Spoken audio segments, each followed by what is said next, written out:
प्रिय मित्रों, नमस्ते। जय हिंद। वंदे मातरम। वसुधैव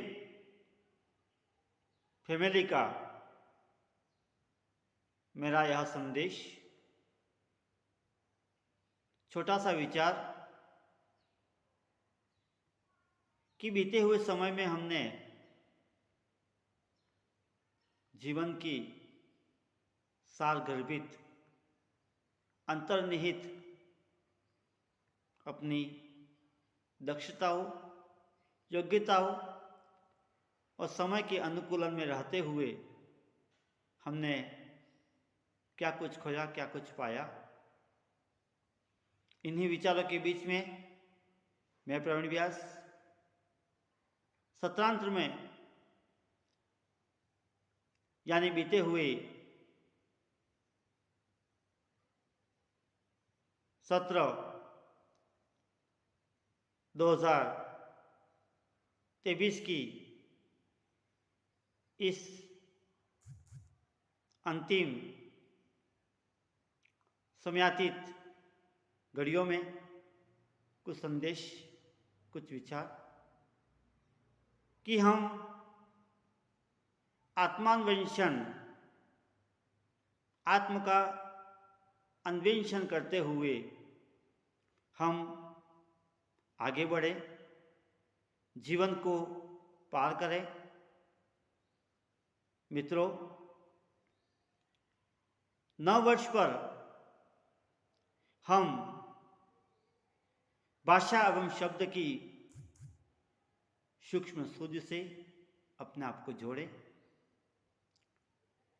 दृष्टि तर्क संगत रखें एवं शब्द की अर्थ गर्भित छटाओं को हम निहारें, समझें, परखें, अवलोकन करें। वर्ष 2024 का नई उषा, नया भोर के साथ में हम अपने आप को नया बनाएं, अपने आप को उज्जवल बनाएं। चलते रहना जीवन का एक अंग है, संस्कृति का मूल मंत्र है। जैसा कि भगवान बुद्ध ने कहा है, चरत भिक्षवे चारिकम, अर्थात भिक्षु चलते रहो, चलते रहो। और बहुत श्रुत है, चरिवेति चरिवेति, चलते रहिए, चलते रहिए। अर्थात जीवन को निरंतर रखना ही हमारा मूल मंत्र है, संस्कृति का आगाज है, संस्कृति की रचना है, संस्कृति का संरक्षण है। मित्रों, हम सब जानते हैं कि जो पानी रुक जाता है वह सड़ांग पैदा करता है, और जो अनवरत चलता रहता है वह अमरत्व को प्राप्त करता है।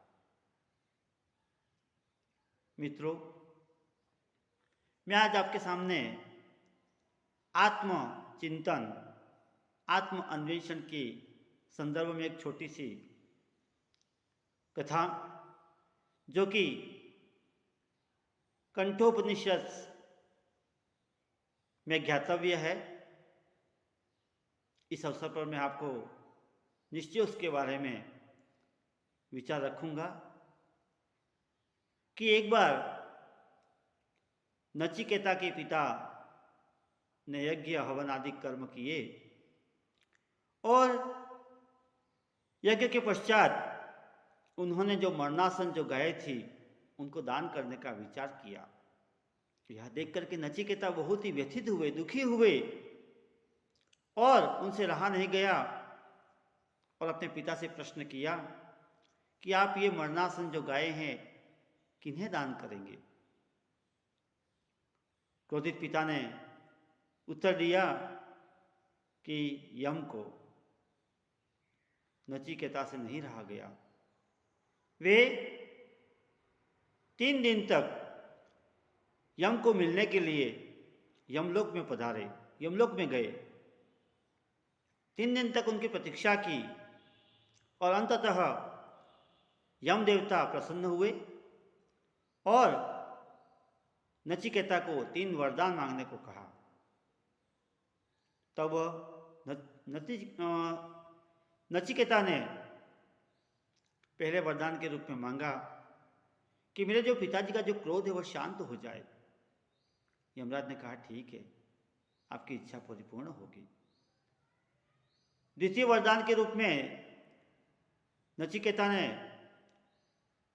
यम से कहा कि अमृतत्व को किस प्रकार से प्राप्त किया जाए, मुझे उसके बारे में बताए।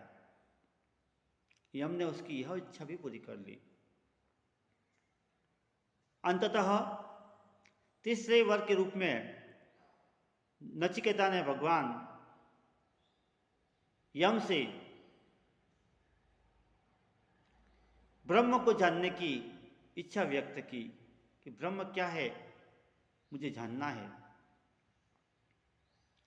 तब यम अचरज में पड़ गए, आश्चर्य में पड़ गए कि ये आप क्या मांग रहे हैं, कुछ और मांगिए, कुछ और मांगिए। आप इस धरती पर एक महान प्रतापी वीर सम्राट आप चाहे तो बन सकते हैं, ये मांगिए। सुख सुविधाएं, भोग विलास, ये मांगिए। लेकिन नचिकेता अपनी बात पर अधिक अड़िग रहे और कुछ भी न मानने का। तब यम को ब्रह्म क्या है बताने के लिए उन्होंने नचिकेता को कहा कि आत्मा का अन्वेषण, अपने आप को जानना ही ब्रह्म है।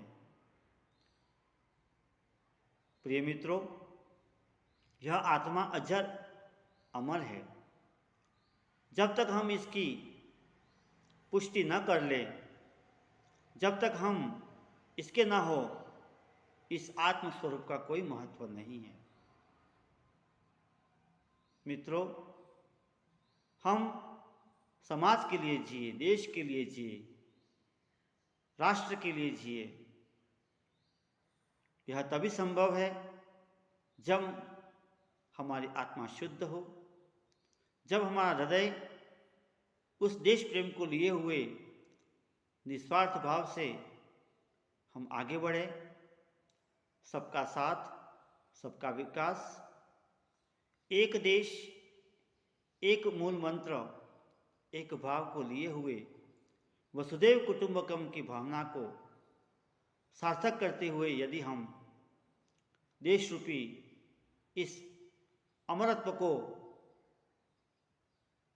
प्राप्त करने में सफल हो जाएं, तो निश्चय ही हमारा समय, हमारा आने वाला साल और हमारे आने वाले जो हमारी पीढ़ी है, उसको हम एक नया साल, एक नई दिशा प्रदान कर सकते हैं।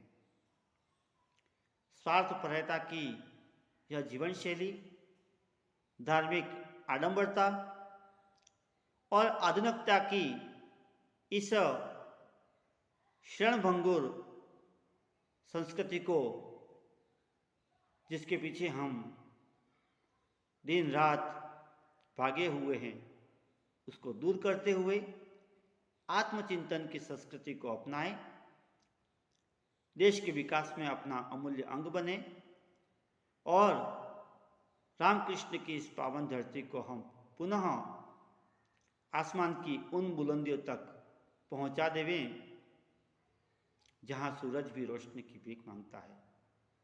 मेरे इन्हीं विचारों के साथ आप सभी को आने वाला सत्र, आने वाला सुबह, आने वाली उषा की नई किरण सत्र 2024 की बहुत बहुत हार्दिक शुभकामनाएं। शुभेच्छु। जय हिंद, जय भारत।